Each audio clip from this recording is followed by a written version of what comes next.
1. The fork fell from my hand and clattered against my plate as my daughter's words hit me like a physical blow. We were sitting around the dinner table I'd built with my own hands 20 years ago. The same table where I'd helped her with homework every night after her mother died. Dad, you're holding me back from the life I deserve. Emma's voice cut through the warm kitchen air like a knife. The room fell completely silent. My sister Mary stopped mid-chew, her face frozen in shock. Even Emma's fiancé Tyler looked uncomfortable, though I caught something else in his expression: satisfaction, maybe even smugness. I felt the blood drain from my face as I stared at my 25-year-old daughter. This was the little girl I'd rocked to sleep every night after losing my wife to cancer. The child I'd worked double shifts for, missing countless social events so I could afford her dance lessons, her college tuition, her dreams. Emma, I whispered, my voice barely audible. What are you saying? She looked me straight in the eye, her face hard as stone. I'm saying that your life, your job, your whole situation, it's not what I want people to associate with me anymore. The humiliation burned in my chest as Tyler nodded approvingly beside her. 2. The next evening was even worse. Emma had invited Tyler's parents over for dinner at their apartment, and somehow I'd been included. Though now I understood it wasn't out of love. Mrs. Hamilton, dripping in jewelry that probably cost more than I made in a year, smiled politely as Emma introduced everyone. When she got to me, Emma's voice changed completely. And this is my father, Frank. He's between opportunities right now. The lie stung worse than the truth would have. Tyler's father, a man who owned half the commercial real estate in our county, barely glanced my way. But Tyler himself leaned back in his chair with that same smug expression I'd seen the night before. Emma's really excited about joining our family, Tyler said, his voice carrying a weight I didn't understand yet. She deserves to be part of something bigger than what she's known. Emma nodded eagerly, and I watched my daughter, the girl who used to tell me I was her hero, distance herself from me like I was something shameful. Dad's always been very humble, Emma added, the word dripping with embarrassment. But I'm ready for more. Mrs. Hamilton smiled approvingly. Ambition is so important in young people. Sometimes we outgrow our beginnings. I sat there, invisible and humiliated, watching my daughter erase me from her story. 3. That night I couldn't sleep. I kept thinking about the early days after Sarah died, when Emma was only 8 years old and I was drowning in grief and responsibility. I remembered turning down the promotion to regional manager because it would have meant traveling 3 weeks out of every month. Emma needed me home.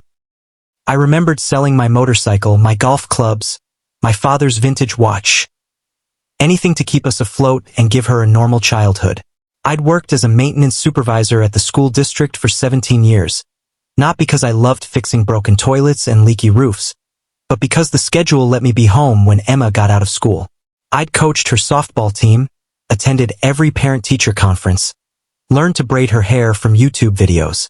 When other kids teased her about not having a mom, I'd held her while she cried and promised her we'd be okay, just the two of us.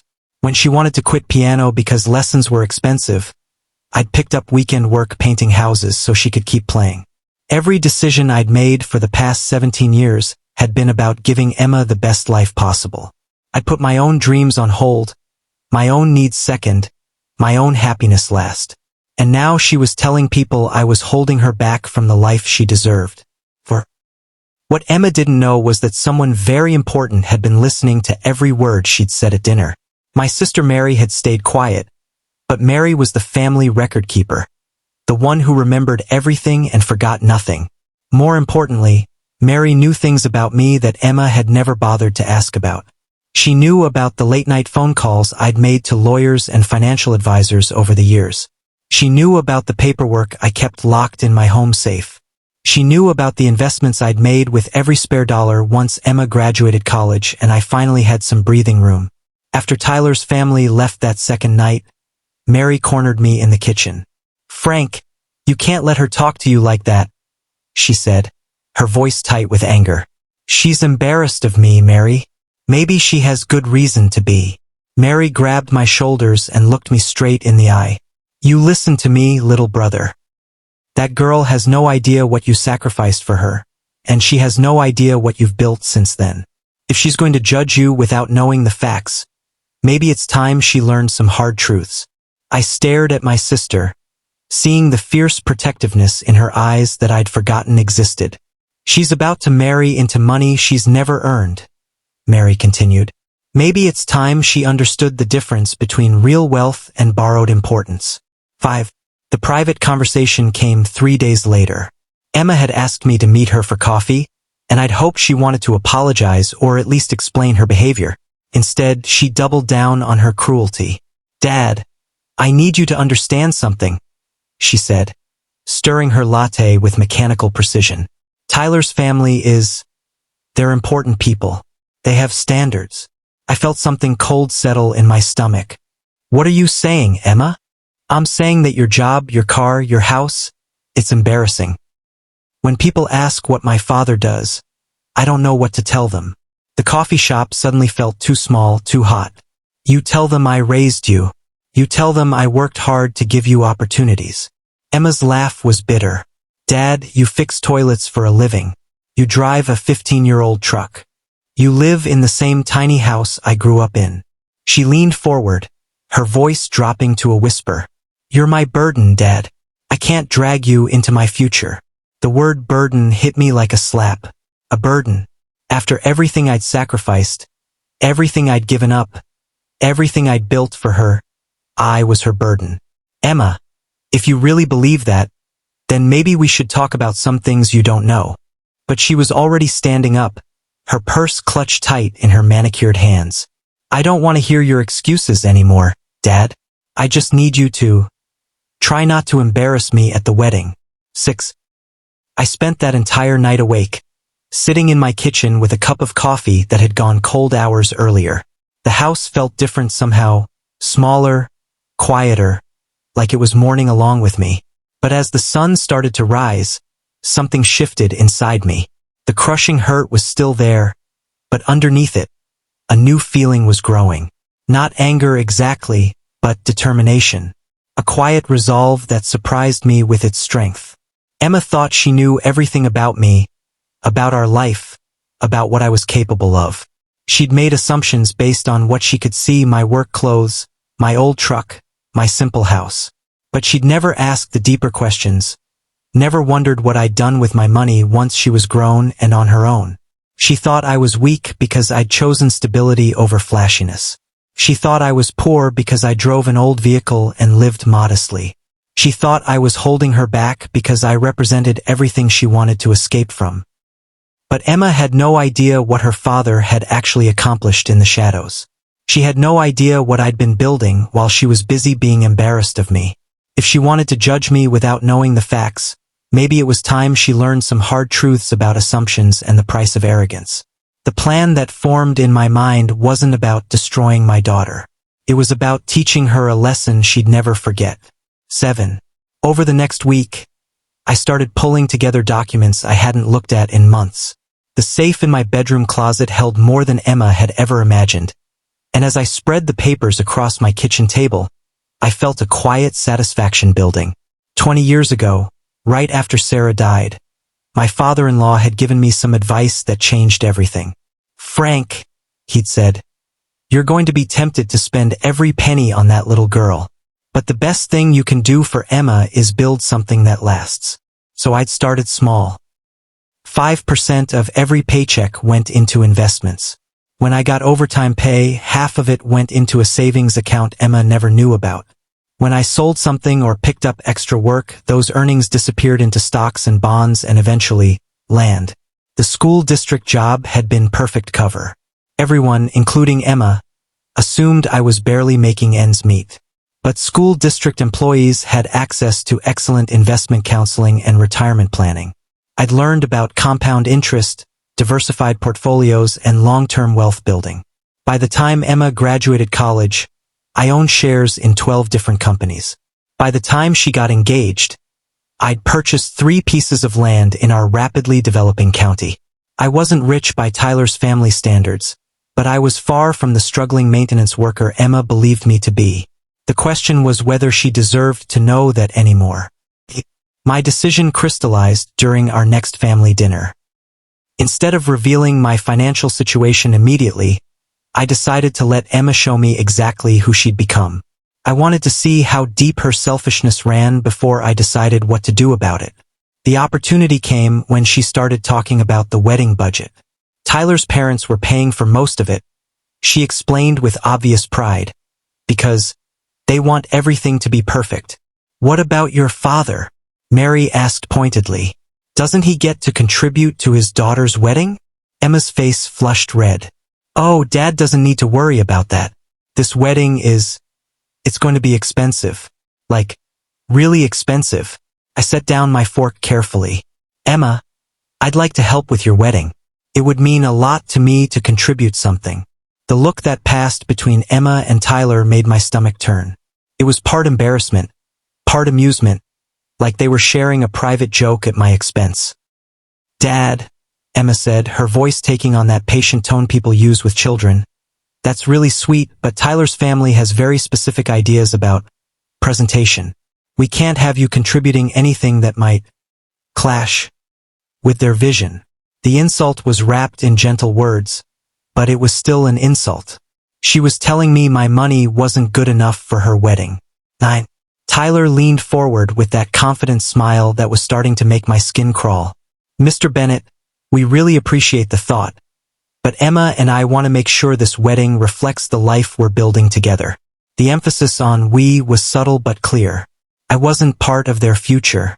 Emma deserves the best, Tyler continued, and my family is in a position to give her that. We want her to have the wedding she's always dreamed of. Emma's face lit up with gratitude and adoration as she looked at her fiancé. Tyler's parents have been so generous. They're paying for the venue, the flowers, the photographer, everything. They want me to feel like part of their family. What about feeling like part of your own family? Mary asked quietly. Emma's expression hardened.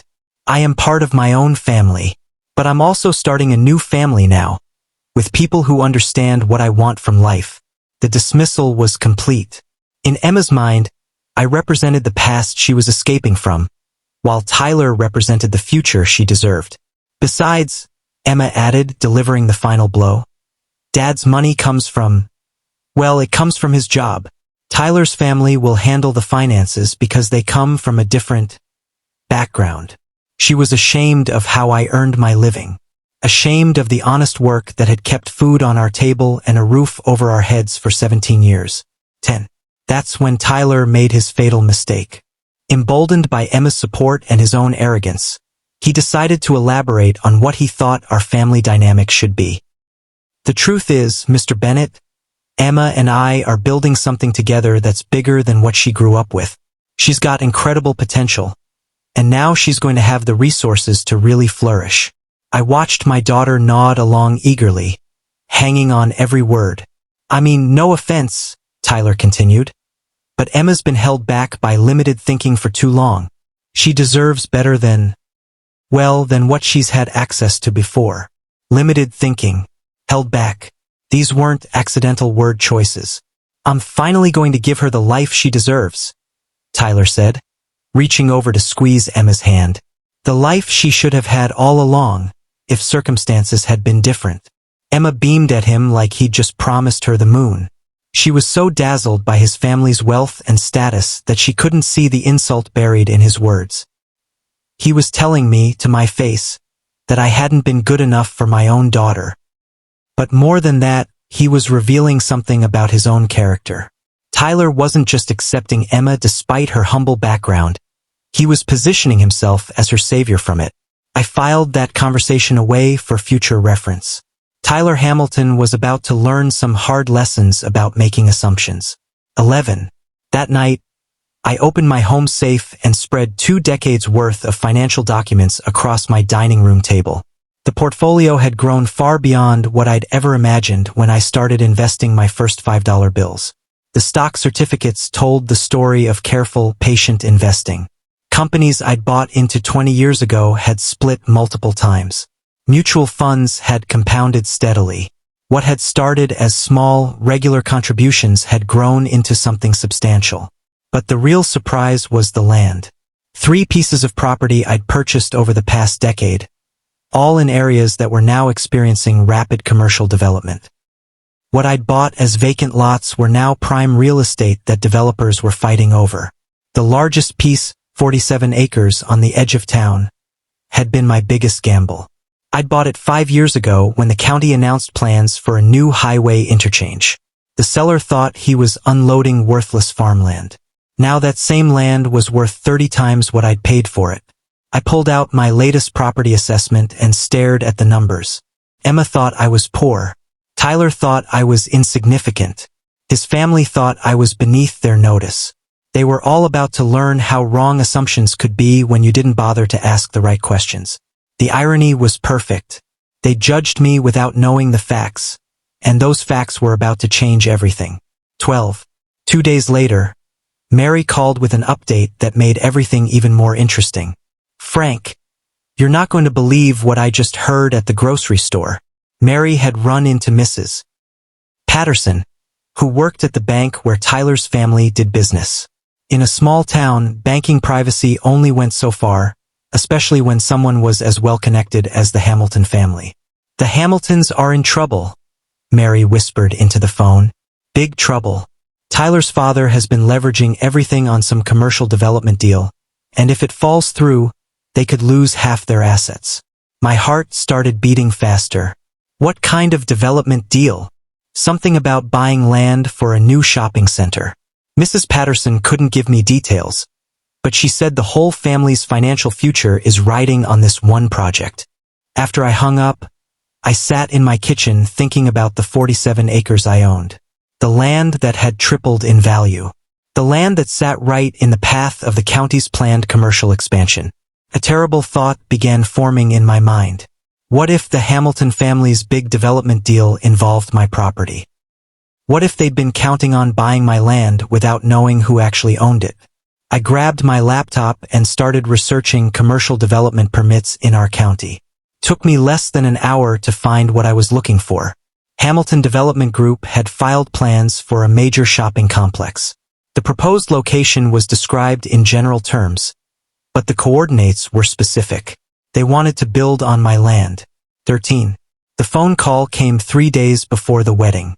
A smooth-voiced man who introduced himself as Tyler Hamilton Sr. asked if I would be interested in selling some property I owned on the edge of town. "I understand you own 47 acres near the new highway interchange," he said. "My company is very interested in purchasing that land for fair market value." I almost laughed. Tyler's father had no idea he was talking to the man his son had been insulting for months. "May I ask how you got my name and number?" I said. "Oh, public records. We do our research on all property owners in areas of interest. You'd be surprised how many people don't realize what their land is worth until someone makes them an offer." The condescension in his voice was unmistakable. He thought he was dealing with some ignorant small-town property owner who didn't understand real estate values. "What kind of offer are we talking about?"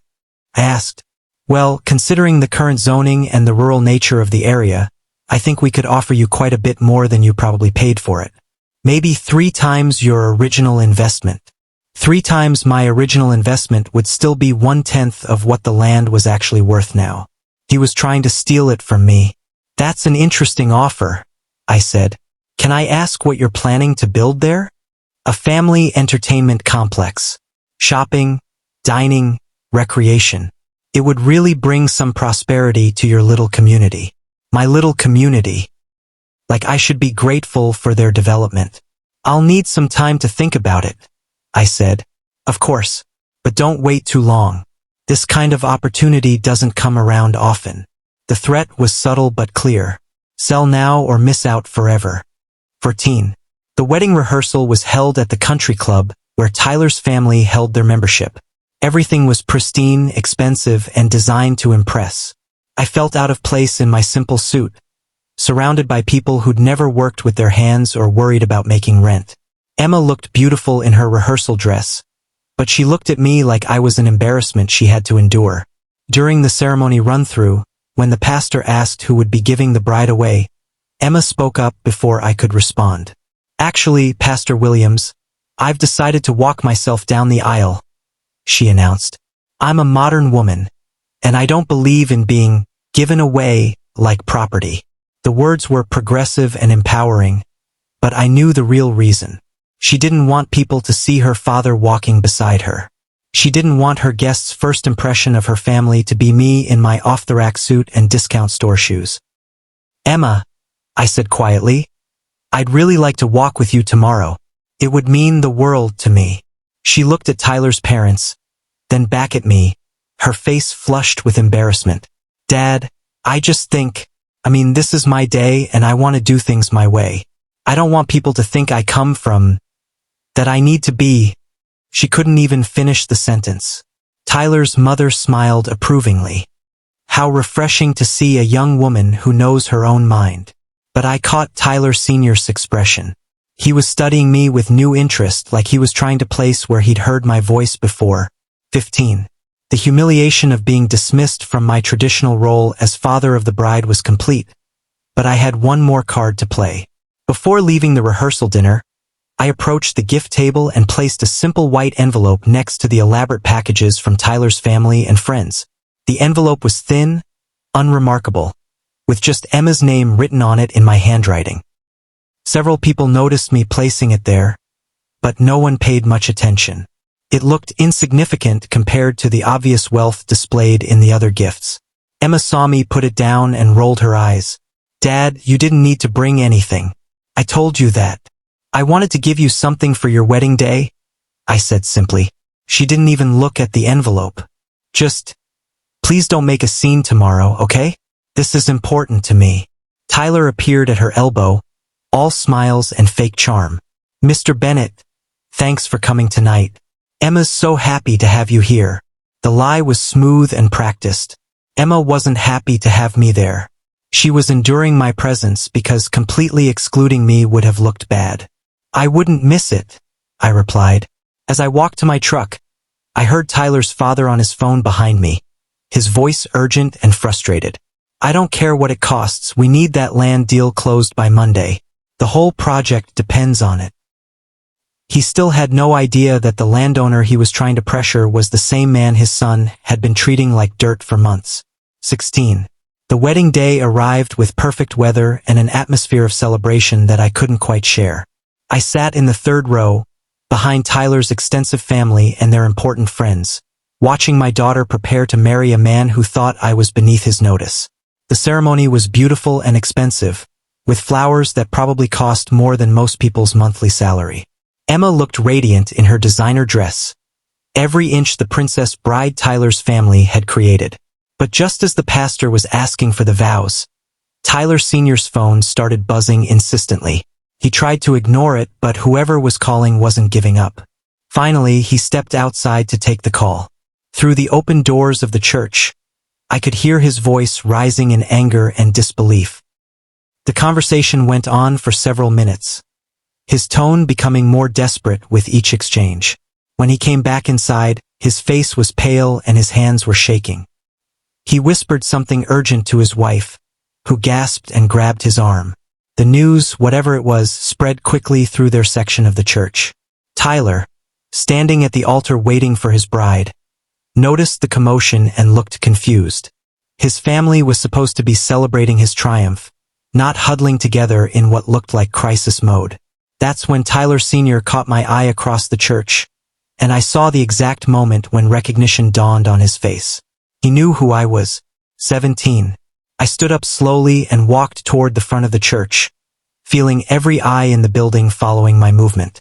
The pastor paused in the middle of the ceremony, uncertain about what was happening. "Ladies and gentlemen," I said, my voice carrying clearly through the suddenly silent church, "I think there's been some confusion that needs to be cleared up." Tyler looked between me and his father, his face growing pale as he realized something was very wrong. "You see, some of you have been operating under the assumption that I'm just a simple maintenance worker who doesn't understand business or real estate values." I reached into my jacket pocket and pulled out a folded document. "But it turns out that the Hamilton family has been trying very hard to buy some land from me. Land they need for their new development project. Land that's apparently worth quite a bit more than they were hoping to pay for it. I unfolded the property deed and held it up for everyone to see. I own the 47 acres that Hamilton Development Group needs for their shopping complex. The same land Tyler's father tried to buy from me for a fraction of its value just 3 days ago. Gasps erupted throughout the church. Tyler's face went from pale to green as he began to understand the implications. The man you've all been treating like an embarrassment, I continued, is the same man who holds the key to your family's financial future. Emma's mouth fell open in shock. Dad, you own that land? Yes, sweetheart. And much more you never bothered to ask about. Teen. The silence that followed my revelation was deafening. Emma stood frozen at the altar, her bouquet trembling in her hands as she processed what I'd just said. You're not poor? She whispered. No, Emma. I'm not poor. I never was. I just lived modestly because I was taught that real wealth isn't about showing off. It's about building something that lasts. Tyler Sr. was frantically whispering with his lawyer, who had accompanied them to the wedding. The conversation was urgent and desperate, full of gestures toward me and obvious distress. But your job? Your truck? The house? Emma's voice was barely audible. I kept the same job because it gave me flexibility to be there for you when you were growing up. I drove the same truck because it was reliable and paid for. I lived in the same house because it was our home, where your mother's memories live. I looked directly at Tyler, who was staring at me like I just pulled off a magic trick. Your fiancé's family has been planning this development for 2 years. They've invested millions in permits, surveys, and preliminary construction. But none of it means anything without my land. Tyler finally found his voice. Sir, I'm sure we can work something out. This doesn't have to affect Emma and me. You're right, I replied. It doesn't have to affect you at all. Assuming you still want to marry a woman whose father you've spent months insulting. 19. That's when Tyler's true character finally showed itself completely. Faced with the realization that his family's fortune depended on maintaining a good relationship with me, he immediately began backtracking on everything he'd said and done. Mr. Bennett, I think there's been a huge misunderstanding, he said, his voice taking on a desperate, pleading tone. I never meant any disrespect. I have nothing but admiration for what you've accomplished. The transformation was stunning and disgusting. Minutes earlier, he'd been smugly superior, confident in his family's wealth and status. Now he was practically groveling. Emma's told me so much about how hard you worked to raise her. You're an inspiration, really? I could see Emma watching this display with growing horror. The man she thought she was marrying, confident, successful, secure, was revealed as a panicked child when faced with real consequences. Dad, Emma said, her voice cracking, I need to know, are you really that wealthy? Instead of answering directly, I pulled out my phone and called Tyler Sr.'s number, putting it on speaker for the entire church to hear. Mr. Hamilton, I said when he answered, I'm calling about your offer to purchase my land. I'm afraid I'm going to have to decline. The silence on the other end of the phone stretched for several seconds before Tyler Sr. spoke, his voice tight with controlled panic. Mr. Bennett, perhaps we could discuss this privately. I'm sure we can reach a mutually beneficial agreement. I don't think so, I replied calmly. You see, I've learned a lot about your family's character over the past few months, and I don't think we'd be good business partners. 20. The wedding began falling apart in real time. Tyler Sr.'s wife started crying, presumably as she calculated how much money they stood to lose. Tyler himself looked like he might be sick, realizing that his arrogance had cost his family millions of dollars. But the most dramatic reaction came from the wedding guests. People who had barely acknowledged me when they arrived were now staring at me with new understanding. The dismissive attitudes and polite condescension evaporated as they realized they'd been wrong about everything. Tyler's family began filing out of the church, their shame and embarrassment obvious to everyone watching. The groomsmen looked confused and abandoned. The bridesmaids huddled together, whispering and pointing. This is insane, Tyler said, his voice rising to near hysteria. You can't destroy my family's business because of some personal grudge. I'm not destroying anything, I replied calmly. I'm simply choosing not to do business with people who have shown me such disrespect. Emma was crying now, her perfect makeup ruined, her designer dress rumpled from her shaking hands. Tyler, what's happening? She pleaded. I don't understand what's going on. But Tyler wasn't looking at his bride anymore. He was staring at me with pure hatred, finally showing Emma the man he really was underneath all the charm and promises. This is your fault, he screamed at her. You said he was nobody. You said he didn't matter. You convinced me he was just some pathetic loser we could ignore. The accusation hung in the air like poison, and I watched Emma's face crumble as she realized how Tyler really saw her, and how he really saw me. 21. Emma collapsed into the front pew, her wedding dress pooling around her like spilled cream.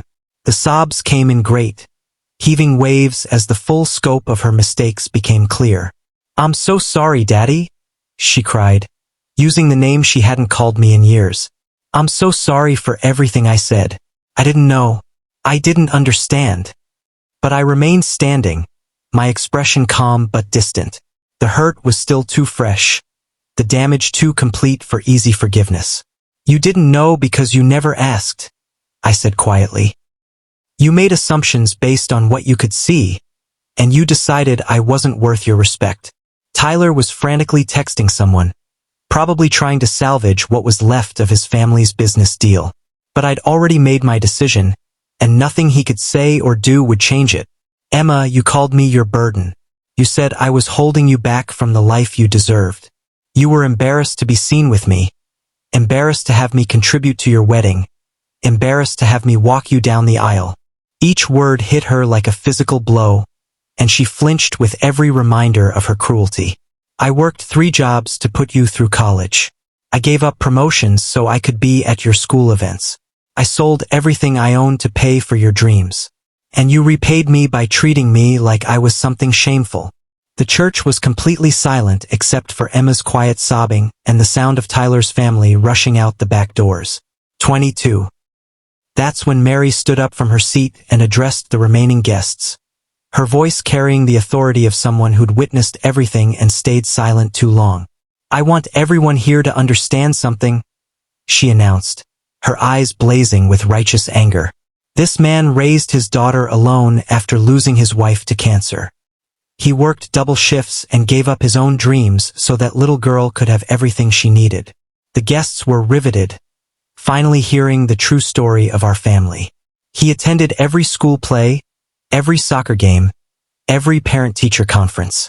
He learned to braid hair from YouTube videos and figured out how to help with algebra homework even though he'd never finished college himself.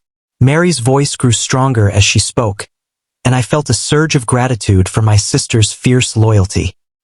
He saved every penny he could, not for himself, but for Emma's future. And when she became successful and independent, he quietly invested his money and built something lasting, not for show, but for security. She turned to look directly at Emma, who was still sobbing in the front pew. And that daughter, who owed everything to his sacrifice and love, dared to call him a burden in front of strangers. She was ashamed of the man who gave her life meaning and purpose.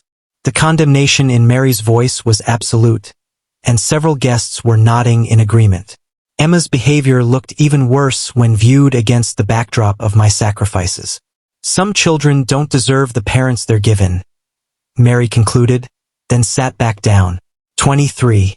I looked at my daughter, crying in her expensive wedding dress, and felt something shift inside me. The anger was still there, but underneath it was a deep sadness for what we'd lost and what she'd thrown away. Emma, I said, my voice softer now, it wasn't my job to hold you back. It was my job to stand beside you, to support your dreams, to be proud of who you became. She looked up at me through her tears, mascara streaking down her cheeks. But you pushed me away. You decided that loving me was incompatible with the life you wanted. You chose to be embarrassed by me rather than proud of what we'd built together.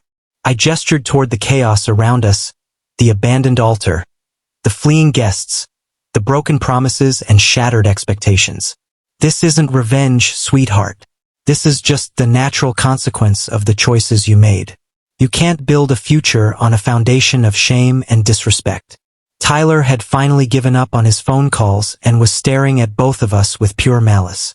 "You did this on purpose," he screamed at me. "You knew about our development plans all along. You set us up."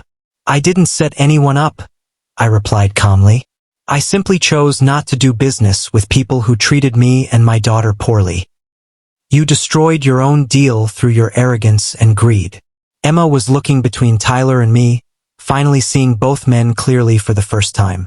24. I walked toward the church exit, my head held high despite the chaos I was leaving behind. The guests who remained were watching me with a mixture of respect and amazement, finally understanding who I really was and what I'd accomplished. But as I reached the back of the church, I felt footsteps behind me. Not Emma, she was still sobbing in the front pew. Not Tyler, he was raging at his departed family. It was some of the wedding guests, people who had ignored me completely when they thought I was unimportant. "Mr. Bennett," called out one of Tyler's business associates, "I wonder if we could talk about some investment opportunities." "Frank," said another voice, "I had no idea about your real estate holdings. Perhaps we could discuss." I turned to face them, seeing the sudden interest and respect in their eyes.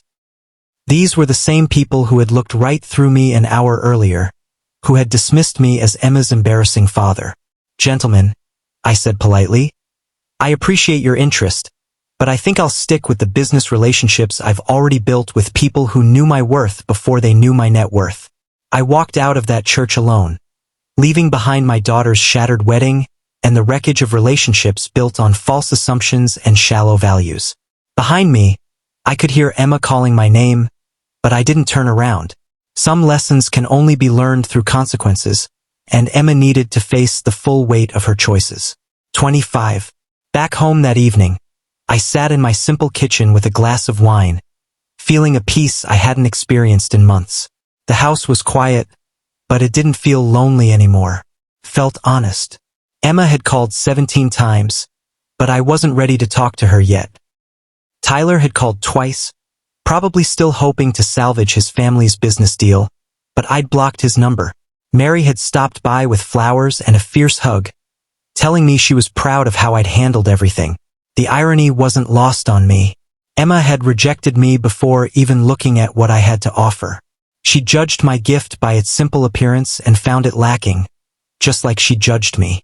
If she had opened that envelope at the gift table, she would have found a check for $200,000. Money I'd saved specifically for her wedding and future. Money that would have paid off her student loans, bought her a house, given her the financial security I'd always wanted her to have. But she'd been so convinced of my inadequacy, so certain that anything I could offer would be embarrassing, that she'd never even looked inside. Now Tyler's family had lost millions because of their arrogance. Emma had lost her fiancé because of her shame, and I'd lost my daughter because of her ingratitude. But I'd gained something too, the knowledge that I was worth more than their judgment, and the peace that comes from standing up for yourself when no one else will. My name is Frank Bennett, and I learned that sometimes the greatest gift you can give someone is showing them the consequences of their choices.